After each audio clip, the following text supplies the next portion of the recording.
Okay guys, hari ni saya nak buat satu video. Kita tengah tukar bateri, starter bateri 12V untuk Prius C. Okay, ni yang original punya bateri dia.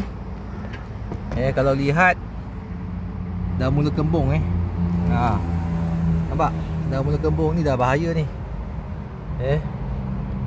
Okay, bateri Prius C ni, okay, sungguh pun CCA dia nampak macam tinggi lagi, tapi bateri ni dia tak boleh guna sebab dia dah kembung.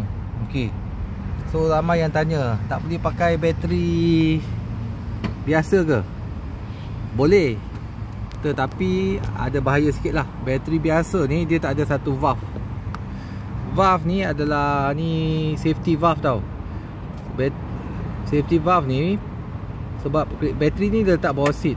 Kereta ni didesign dia kena ada safety valve.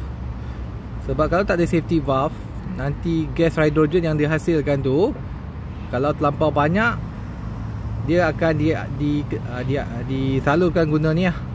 Yang ni dia akan salur kepada luar kenderaan, bahagian luar kenderaan. So kebanyakan bateri yang bukan original, kalau tak ada safety valve ni bahayalah. Kalau gas yang terkumpul tu dia tak dilepaskan pada udara, gas hidrogen tu, mungkin dia akan berlaku letupan lah. Kalau terlampau banyak gas hidrogen. So Toyota Prius didesign bateri ni to kena pakai original yang ada valve regulated nya. Okay, bateri original ni mahal.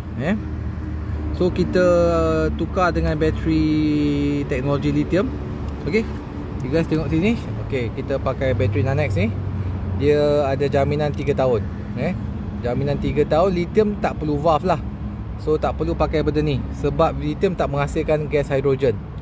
So kebaikan bateri lithium ni, dia sehebat bateri AGM ataupun bateri original, tapi dia lebih ringan, lebih power. Lebih ringan, lebih power. Boleh kita cuba check dia punya CCA.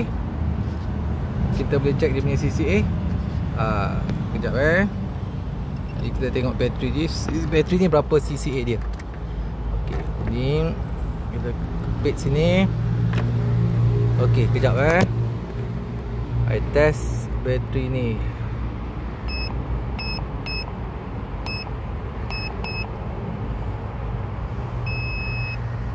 Nampak? Okay, bateri ni baru 470 CCA. So bateri ni bagus lah. Dia punya internal resistance sangat rendah.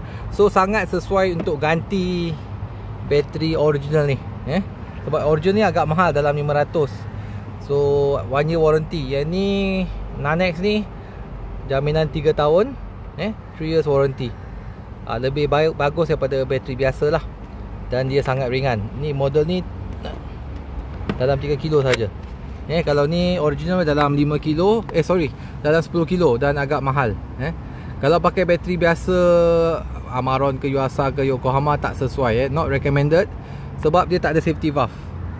Harganya murah sikit, maybe dalam 300-200 lebih, tapi tak recommended. Kena pakai bateri original ataupun bateri Nanex lithium. Ni ada 3 years warranty. So siapa-siapa yang bateri dah mula lama tu, kita syorkan tukar. Kalau tak ada, dia dah kembung ni, bahaya ni. You nampak dah kembung ni. So bateri ni kena tukar, dah kembung. Ini bateri lithium boleh tahan sampai 5 tahun pun tak ada masalah. Lithium memang tahan lama. Lithium teknologi. Alright.